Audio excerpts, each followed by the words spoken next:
네, 오늘 저희가 이 주한미군 사령관 얘기를 해보려고 합니다. 세 가지 질문을 전문가들에게 던지겠습니다. 첫 번째, 주한미군 사령관은 과연 어떤 자리인가? 어느 정도의 권한을 가지고 있는 자리인가? 두 번째, 브룩스 조금 전에 보신 주한미군 새 사령관 지명자는 어떤 인물인가? 그리고 세 번째는 역대 우리나라에 있었던 주한미군 사령관은 누구인가? 군사안보 전문가인 김열수, 양욱 두 분 초대했습니다. 안녕하십니까? 네, 안녕하십니까? 안녕하세요. 자, 주한미군 사령관이 그 어떤 정도의 그 자리인지, 그리고 어떤 그 권한을, 어디까지의 권한을 가지고 있는지 그거 좀 설명을 시청자 여러분들께 드리려고 합니다. 먼저 좀. 주한미군 사령관이 모자를 많이 쓰고 있어요. 네. 예를 들어서 이제 저 같은 경우도 소개를 하면 성신여자대학교 국제정치학 전공 교수고 네. 현재 국방부 뭐 정책자문위원이고 또 어디에 전문위원이고 그럼 좋은 차도 이제 몇 개의 모자를 쓰고 있잖아요. 예. 지금 말씀하신 것처럼 주한미군 사령관은 크게 4개의 모자를 쓰고 있습니다. 네 개요. 첫 번째는 주한미군 사령관이죠. 그러니까 한국에 있는 모든 미군의 최고 높은 사람이라고 볼 수 있습니다. 두 번째는 연합사령관이죠. 한국군과 미군을 작전 통제할 수 있는 사령관. 그래서 연합사령관이라고 그러고요. 그리고 6.25 때에 참전했던 16개국을 대표한 유엔군 사령관의 그 모자도 쓰고 있고요. 예. 마지막 하나가 주한미군에 있는, 그러니까 우리 한국에 주둔하고 있는 모든 미군의 선임장교 또는 대표자 역할을 하는 그런 4가지 모자를 쓰고 있기 때문에 예, 그 예. 대단한 의무감과 함께 책임감과 함께 권리, 권한 이런 것도 있다고 볼 수 있습니다. 네. 양욱 의원님은 모자를 몇 개 쓰고 계십니까? 뭐 숫자가 많아가지고 예. 말씀을 예, 좀 예. 덧붙이실 말씀 있으면 설명해 주세요. 지금 이제 사실 저는 이 주한 미군 사령관이 갖는 가장 커다란 그 독특한 지위는 그야말로 어떻게 보면 미국이 대한민국에 와서 그러니까 미국의 백악관이 대한민국을 언제나 들여다보는 것이 아닙니다. 네. 분명히 뭐 미 대사도 있고 여러 다른 존재들이 있는데 전쟁에 관한 상황에 있어서는 모든 판단을 너에게 맡기겠다라는 것이 바로 지금 이 한미연합사령관이 갖고 있는 그런 가치라고 볼 수 있고 우리가 보통 한미연합사령관이라 그러면 미국이 와서 일방적으로 대한민국을 이렇게 뭐 우리 국까지 움직이는 거 아니냐 이렇게 바라보는 부분이 있는데 예. 명확히 제가 말씀드리고 싶은 것은 한미연합사는 50대 50의 지분을 가지고 있습니다. 즉 예. 미국 대통령의 말이 중요한 만큼 대한민국 대통령의 말도 똑같이 중요하다. 그래서 이런 부분을 좀 강조드리고 싶습니다. 네. 그러니까 한미연합사 사령관이라는 것이 전시가 되면 이제 작전 통제권을 가는 거죠. 평시에는 우리 군한테 작전 통제권이 그래서 있는 이제 거고요. 지금 필요에 따라서 4가지 모자를 어떤 때는 이 모자를 쓰고 어떤 때는 저 모자를 쓰거든요. 예. 지금 현재 이 주한미군 사령관의 가장 큰 모자 중에서 가장 무거운 모자 그리고 예. 가장 책임감이 있는 모자가 바로 한미연합사령관으로서의 모자라고 볼 수 있는데요. 그 한미연합사령관으로서의 모자라고 하는 것이 지금 질문하셨던 것처럼 평시에는 대한민국의 합참의장이 평시 작전 통제권을 행사하잖아요. 예. 그런데 전시가 되면 그러니까 데프콘 4에서 데프콘 3로 넘어가게 되면 이런 작전 통제권이 바로 한미연합사령관한테 가죠. 예. 물론 우리 양 의원께서 말씀을 하셨지만 양국의 대통령의 지시에 의해서 양국 합참의장의 회의라고 하는 그 회의체를 통해서 한미연합사령관한테 지시가 떨어져요. 그렇군요. 그 전략 지시를 통해 가지고 한미연합사령부에서 작전 통제를 하지만 그럼에도 불구하고 전시로 일단 넘어가게 되면 예. 전시작전 통제권을 한미연합사령관이 행사하게 되는 것이죠. 네. 계급은 대장이고요. 별 4개고요. 그 한미연합사 사령관 알겠는데 유엔 사령관이라는 건 실제로 지금 유엔 사령부가 어떤 실체로서 존재하고 있습니까?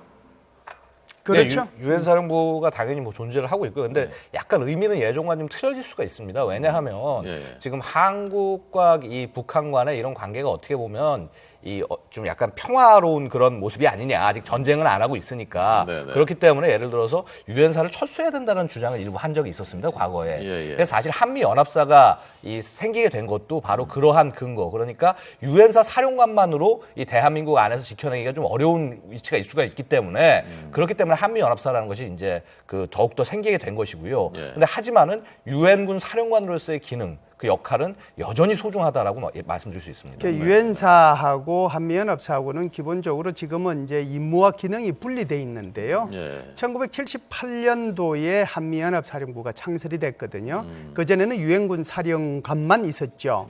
그런데 이제 1978년도에 분할이 되면서 유엔군 사령부의 임무는 정전 협정을 관리하는 데 초점을 두고 한국 방어에 대한 것은 한미 연합 사령부를 통해서 예. 하도록 그래서 완전히 이제 기능이 분리돼 있는 거죠. 그래서 지금 말씀하신 것처럼 연합사는 연합사대로 참모 조직이 편성이 돼 있고 예. 아까 우리 양 의원께서 말씀하신 것처럼 한국군과 미군의 참모들이 50대 50으로 편성이 돼 있고요. 그다음에 이제 유엔군 사령부는 유엔군 사령부대로 편성이 돼 있습니다. 그래서 유엔군 사령부의 16개 국가들 중에서 예를 들면 물론 이제 미군이 대부분을 차지하고 있지만 여기에 이제 일부 영국군, 뭐 태국군, 극소수의 그런 연합군들이 상징적 존재로서 여전히 예. 유엔군 사령부에서 임무를 수행하고 있다 이렇게 보시면 됩니다. 그렇군요. 많은 분들이 궁금해하시는 것 중에 하나가 미 8군이 있지 않습니까? 그래서 미 8군 사령관이 있고 그래서 이 주한미군 사령관하고 미 8군 사령관이 동일 인물이냐 궁금해하시는 분들이 많고 주한미군 사령관이 평시에는 어느 정도의 병력과 장비를 지휘하다가 그게 전시가 되면 어떻게 편제되는 건지 그걸 좀 설명을 해주시죠. 예, 일단은 지금 이제 주한 미군 같은 경우는 여러 가지 존재들이 있습니다. 아시다시피 육군만 있는 것이 아니라 미 7군군이 있고요. 네네. 그다음에 이제 뭐 인력은 거의 없긴 하지만은 예를 들어서 해군도 CNFK라고 그래서 해군 사령부도 있습니다. 이렇게 다양한 이런 부대들이 있는데 이것을 결국 통괄하는 입장이 이런 이 한미 연합 사령관의 입장이 되는 것이고 또 이제 주한미군 사령관으로서 입장이 되는 것이죠. 그리고 이제 보면은 결국은 그러니까 미 8군은 그 산하에 있는 한 예, 맞습니다. 육군만인가요? 그러니까 미 8군은? 그렇죠. 미 8군은 이제 육군의 이 조직이라고 보시면 되겠습니다. 그래서 예. 지금 이제 그 별 세수로 해가지고 해서 이제 이 사령관이 별도로 이제 운영이 되고 있는 것이고요. 중장입니다. 그러고요. 그다음에 이제 결국 보면은 이 사실은 이제 지금 미군 조직이 많이 슬림화로 지금 계속 지향을 하고 있지 않습니까? 네네. 아시다시피 이제 대한민국의 미 육군을 상징하던 이사단 같은 경우에는 예. 지금 여단이 지금 다 해체가 됐습니다. 그리고 그래서 이제 지금 순환 그 배치를 통해서 이제 기갑 여단들이 이제 그 배치가 되고 있는데 예. 그만큼 어떻게 보면은 전력이 좀 줄어든 것이 아니냐라는 우려가 있을 수가 있는데 사실상 그렇지 않은 것이 더 많은 전력들이 더 집중이 되고 그다음에 오히려 전략 자산들이 모이는 그런 형국이 되고 있다라고 말씀드릴 수 있습니다. 주한미군 사령부는요, 이제 지금 말씀하신 것처럼 육군, 해군, 공군, 해병대 이렇게 이제 4개의 사령부가 다 있어요. 예. 그 산하에. 그래서 육군 같은 경우는 지금 말씀하신 것처럼 주한미군 사령부 산하에 미 8군 사령부가 있고 미 8군 사령부 산하에 바로 미 제2보병사단이 있는 것이죠. 네. 이것이 이제 전체 병력의 핵심을 차지하고 있는 거고요. 그다음에 공군 같은 경우에는 우리 오산에 소위 말하는 제7공군 사령부가 있거든요. 예. 그래서 제7공군사가 거기도 역시 이제 별 세치죠. 그리고 나서 이제 해군사령부, 해병대사령부도 각각 있는데요. 예. 여기는 이제 별 하나, 별 둘, 전체 병력은 600명 이하로 되어 있습니다. 그래서 전체적인 병력의 대부분이 육군이 차지하고 있는 거고요. 그리고 예. 이제 공군의 7공군이 이제 핵심을 차지하고 있는 거죠. 네. 그래서 전체를 다 합하면 한 28,500명인데요. 이것이 이제 전시가 되면 어느 정도로 오느냐 하는 거잖아요. 예. 데프콘 4에서 데프콘 3로 넘어가게 되면 정원되는 병력이 69만 명이 들어와요. 그리고 이제 전투기가 한 2,000대, 뭐 함정이 한 500정 그 정도 되면 아마 미 해군의 한 50%, 미 공군의 한 5분의 2 정도가 한반도에 투입이 되는 거죠. 그 전체를 전부 다 작전 통제하게 되는데요. 미 정원 전력 전체 그리고 우리 한국군 일부 병력을 뺀 그러니까 예를 들어서 수도방위사령부라든지 또는 제2작전사령부 대구에 있는 제2작전사령부 일부 부대를 뺀 나머지 모든 한국군에 대한 작전 통제와 정원되는 모든 미군에 대한 작전 통제를 바로 지금 말씀하신 한미 연합사령관이 행사하게 되는 거죠. 어마어마한 자리입니다. 제가 한마디만 덧붙이면 이겁니다. 그러니까 미국이요 전 세계에서 전쟁을 하는데 시간표에 따라서 부대를 차곡차곡 보내는 나라는 예. 대한민국 한 군데밖에 없습니다. 이게 방금 말씀하신 그 시차별 부대 전개 재원이라는 것인데요. 그러니까 예. 전쟁 몇 일차에 몇 명의 인원을 어떻게 보내겠다. 이런 정도를 가지고 하는 나라는 대한민국 하나밖에 없다라고 하는 것은 결국 미국이 한반도 방어를 위해서 굉장히 세부적인 계획을 갖추고 있다. 이렇게 보시면 되는 것입니다. 예. 자, 그래서 이번에 새로 오는 주한미군 사령관 지명자 아직 청문회 중인데요. 브룩스입니다. 이름이 브룩스. 어떤 인물인지를 먼저 장민정 앵커의 좀 브리핑을 듣고요. 그리고 두 분에게 보충 설명을 듣겠습니다. 장민정 앵커 나오십시오. 네, 빈센트 브룩스 주한미군 사령관 지명자, 그는 누구일까요? 자세히 소개해드리겠습니다. 아버지가 예비역 육군 소장, 형이 예비역 육군 준장, 군인 집안에서 나고 자란 빈센트 브룩스 지명자는 뼛속까지 강인한 군인 정신으로 무장하고 있습니다. 아이비리그 명문대 못지않게 들어가기 힘들다는 미국의 육군사관 학교죠. 웨스트포인트에 진학해 흑인으로서는 처음으로 생도 대장과 졸업생 대표를 지냈습니다. 인관 뒤 1980년대 주한미군에서 대대장으로 근무하며 한국과 연을 쌓았는데요. 이후 코소보와 아프가니스탄 전쟁에 참전하며 야전 군인으로 성장했고 이라크전에서는 중동을 담당하는 미 중부사령부의 작전 부국장의 대변인까지 겸하며 주목받았습니다. 그리고 2013년 태평양 사령부 육군 사령관에 임명됐습니다. 태평양 지역에 주둔하는 미 육군을 지휘하는 자리죠. 당시 아프간전과 이라크전을 거친 미국은 출구 전략으로 아시아 재균형 정책을 구체화하고 있던 때입니다. 이때까지는 미국은 유럽과 중동의 외교 군사력을 집중하고 있었는데요. 중국의 부상을 견제하기 위해 아시아 쪽으로 외교 군사적 중심축을 옮기겠다는 계산이었습니다. 그런 의미에서 보통 삼성급 장군이 맡던 자리를 이례적으로 이 사성의 브룩스 대장에게 맡긴 건데 그만큼 미국이 아시아 태평양에 대한 군사적 비중을 높이는 것으로 해석돼 당시 큰 화제를 낳았습니다. 강직한 스타일에 뛰어난 업무 추진력, 꼼꼼한 일처리로 정평이 나 있다는 빈센트 브룩스 지명자. 애슈턴 카터 미국 국방장관 역시 브룩스의 내정 사실을 알리면서 엄청난 작전 관리 경험을 가진 적임자라고 언급한 바 있는데요. 청문회를 지켜보니 어떠신가요? 한반도 군사 동향에 정통한 준비된 사령관으로 보이시나요? 네, 브룩스 지명자가 미 상원의 인준 절차를 무사히 통과한다면 사상 첫 흑인 주한미군 사령관이 탄생하게 되는 겁니다. 어떠십니까? 준비된 사령관으로 보이십니까? 예, 제가 볼 때는 뭐 준비된 사령관이고요. 특히 이제 미군 같은 경우에는 사성 장군 올라오기 전까지 어마어마한 이제 전투 경험을 가지게 되는 거죠. 이제 지금 브루스 신임 사령관도 좀 전에 이제 보도에서 나왔다시피 코소보에서, 아프가니스탄에서, 이라크에서 모든 전쟁에 다 참가했잖아요. 네. 물론 우리 한국군에 잠시 대대장으로서 근무한 경험도 있지만 그런 차원에서 보면 준비됐다라고 보고요. 두 번째는 이제 오늘 청문회에서 얘기한 내용들을 쭉 보면 상당히 그 우리 주한미군 그리고 이제 주한미군의 역할과 한미연합사령부의 임무와 역할 이런 데 대해서 아주 정확하게 현실 인식을 하고 있다. 그리고 북한의 위협이 얼마나 실질적이고 그것이 얼마나 현실적일 수 있는지 그 가능성은 어떤지 거기에 대해서 뭐 이렇게 쭉 얘기한 걸 보면 준비된 사령관으로서 손색이 없다 이렇게 봅니다. 김정은이 김정일보다 더 위험하다라는 말도 했고요. 최근에. 그리고 최근 5년이 한반도에 휴전 이후에 제일 그 위험한 시기였다라는 말을 굉장히 그 심각하게 인식을 하고 있는 것 같더라고요. 네, 그렇습니다. 뭐 당연히 이미 그 전쟁에서 다져진 지휘관입니다. 그리고 이 상황을 굉장히 심각하게 보고 있는 것이고요.